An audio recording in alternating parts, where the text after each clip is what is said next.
여러분은 2020년을 어떻게 보내고 계시는지요? 네, 모두가 힘듭니다. 코로나 팬데믹, 경제적인 어려움, 기후위기. 이 연속된 위기 속에서 생존과 공생의 길을 어떻게 만들지 이야기하고 싶습니다. 기후위기에 가속도가 붙었습니다. 10억 마리의 야생동물이 사라진 호주 산불과 지금도 불타는 캘리포니아, 방글라데시는 홍수로 국토의 4분의 1이 물에 잠겼습니다. 우리나라도 54일 동안의 장마로 대홍수 피해를 보았습니다. 올해 남극 세종기지의 모습인데요. 남극의 온도가 20도까지 상승하는 일이 벌어지고 있습니다. 지난 150년 동안 평균 기온 1도가 상승한 이 지구에서 일어나고 있는 일입니다. 인간의 인위적인 경제활동, 화석 에너지 사용으로 인한 온실가스 배출로 기후위기가 정말 점점 더 심각해지고 있습니다. 2018년 과학자들은 인류 생존을 위한 지구 평균 기온 상승의 마지노선은 1.5도라는 보고서를 발표합니다. 지금 속도로 온실가스를 배출하면 2040년경에 우리는 1.5도에 도달하게 되는데요. 그렇다고 우리에게 20년이 남은 것이 아닙니다. 1.5도를 만드는 온실가스는 앞으로 7년에서 8년이면 모두 배출되고, 이 배출된 온실가스가 온난화 효과를 일으켜서 1.5도까지 도달하는데 걸리는 시간을 포함한 것입니다.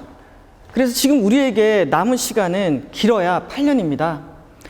1.5도로 지구 평균 기온을 안정화하려면 2050년까지 넷 제로, 2030년까지 지금 배출량의 절반을 줄여야 합니다.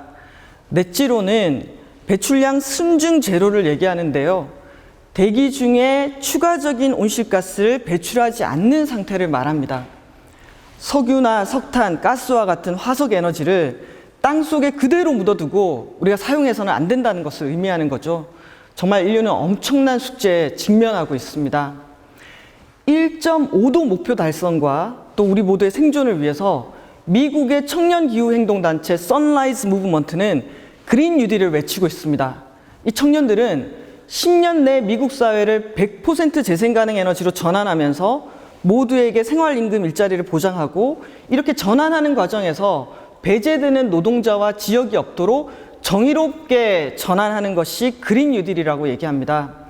이들은 화석 에너지 기업들로부터 후원금을 받는 정치인은 낙선 운동을, 또 그린 뉴딜을 지지하는 정치인은 당선 운동을 벌였습니다. 이렇게 청년들의 풀뿌리, 이런 힘으로 그린 뉴딜을 2020년 미국의 대선 의제로 끌어올리는 데 성공하게 됩니다. 어떻게 보면 그린 뉴딜은 대량 생산, 대량 소비, 대량 폐기, 그리고 화석 에너지로 작동하면서 또 불평등을 너무나 심화시키고 있는 지금의 성장 중심의 자본주의 경제 체제를 근본적으로 개혁하는 일이기도 합니다. 기후위기는 우리가 미래를 준비하는 방식 자체를 바꾸고 있습니다, 여러분. 2015년도만 하더라도 한국은 온실가스 감축 목표를 배출 전망치 대비 감축량으로 잡았습니다. 이 얘기는 BAU 방식으로 아무런 행동을 하지 않았을 때 늘어난 배출량을 계산해 놓고 이 시점으로부터 37% 줄이겠다라는 방식의 목표를 만들어서 파리 협정으로 제출을 했습니다. 그런데 2018년도에 1.5도 특별보고서가 나오고 난 다음에 세계가 달라졌습니다. 미국의 민주당이 이번 대선에서 넷제로를 향한 경로를, 유럽연합도 또 서울시도 넷제로를 경로로 계획을 지금 수립하고 있습니다. 2050년은 반드시 온실가스 배출량을 넷제로로 만들어야 된다. 이걸 딱 방점을 찍어놓고 이 목표를 달성하기 위해서 역으로 지금부터 무엇을 할 것인지를 계획을 세우는 방식입니다. 이 넷제로 사회를 만들기 위해서 산업, 에너지, 건물, 수송, 폐기물, 농업 분야, 이 각각의 분야에서 얼마만큼 줄여야 되는지, 어떻게 줄여야 되는지, 어떤 제도를 만들어야 되는지, 이런 대책을 수립하고 있습니다. 이 얘기는 하나뿐인 유한한 지구에서 인류가 온실가스를 무한대로 배출하는 것은 불가능하고, 결국 이러한 배출량이든 성장이든 한계가 있다는 것을 깨닫기 시작한 것이죠. 저는 이것이 정말 큰 변화라고 생각을 합니다. 2019년도 2월 달에 그린 뉴딜 결의안이 미국 의회에 제출됐습니다. 핵심은 기후위기와 불평등을 막는 그린 뉴딜로 2050년까지 미국 사회를 넷지로 사회로 만들기 위해서 완전히 집중하겠다. 10년 안에 엄청난 집중과 노력을 하겠다라는 내용을 담고 있습니다. 또 유럽연합의 그린딜도 2050년 넷지로를 목표로 하고 있습니다. 특히 유럽연합은 해외에서 수입되는 상품에 대해서 그 상품에 내재된, 포함된 탄소에 대해서 세금을 부과하는 탄소 국경 조정제 도입도 준비하고 있습니다. 이 얘기는 이 기후위기를 대응하는 일이 경제 문제, 그리고 통상 문제로 확장되고 있다는 것을 보여주고 있습니다.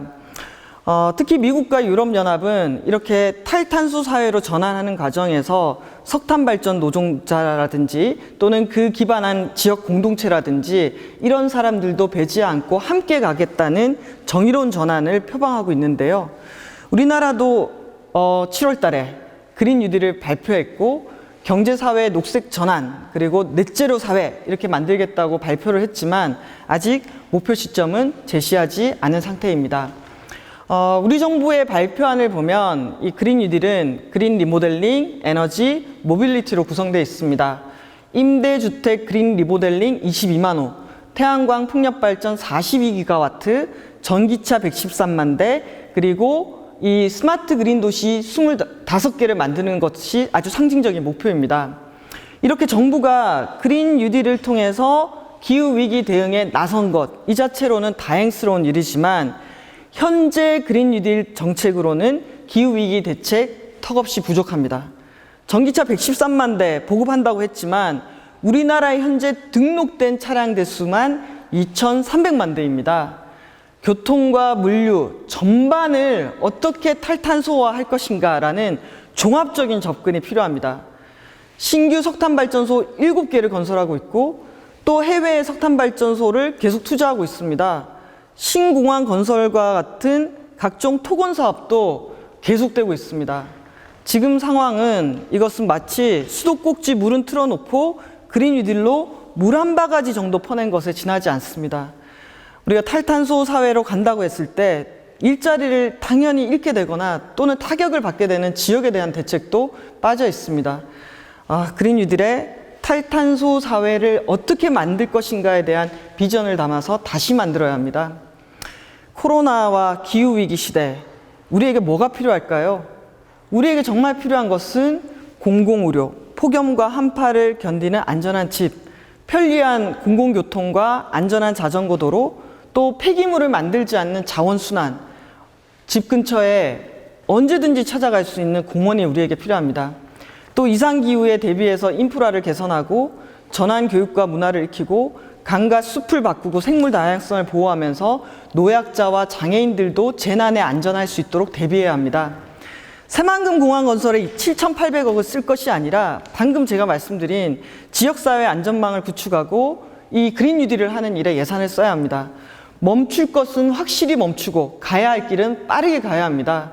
우리의 소중한 돈과 사람, 시간, 자원을 기후위기를 막는 데 집중 투입해야 합니다. 2050년 온실가스 넷제로 사회를 달성하려면 지금의 경제 체제와 규모를 유지하는 것은 불가능합니다. 우리는 대한경제를 준비해야 합니다. 꼭 필요한 생산과 소비로 경제 규모를 축소하고 상품과 인간의 이동 자체를 줄여야 되기 때문에 여기서 지역이 중요해집니다. 지역을 기반으로 시민들에게 꼭 필요한 상품과 서비스를 공급하면서 지역사회의 회복력을 높이는 지역 기반 사회적 경제가 대안이 될 수가 있습니다. 기후위기 시대를 돌파하기 위해 우리는 그린 뉴딜을 그린 뉴딜답게 만들어야 합니다.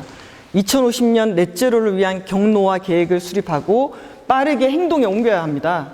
먼저 시민들이 행동하고 촉구해야 합니다. 지금의 위기는 개인적인 실천으로 해결할 수 있는 상황이 아닙니다. 모여야 합니다. 우리 기후위기 비상행동과 같은 직접 행동에 동참하는 것이 출발입니다. 두 번째는 사회적인 토론과 합의를 통해서 넷제로 목표를 하는 탈탄소 계획과 실행 기반을 만드는 일입니다.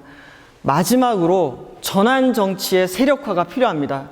우리에게 8년이 남았다면 현재 정부의 남은 2년 그리고 2022년 대선과 지방선거에서 어떤 정치가 등장하는가가 너무 중요합니다.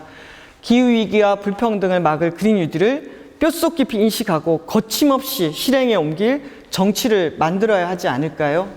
대선과 지방선거를 기후선거로 만들기 위해서 지금부터 준비해야 합니다. 여러분과 저는 인류 역사상 가장 많은 온실가스를 배출하는 시점에 살고 있습니다. 동시에 남은 8년을 어떻게 하는가에 따라서 이 기후위기에 대응할 수 있는 기회를 가진 마지막 세대이기도 합니다. 지금 이 시기를 현재 지구에서 살고 있는 우리가 모든 것의 운명을 쥐고 있는지도 모릅니다. 늦었다고 생각하지 말고 남은 8년 함께 최선을 다해 사회를 변화시킵시다.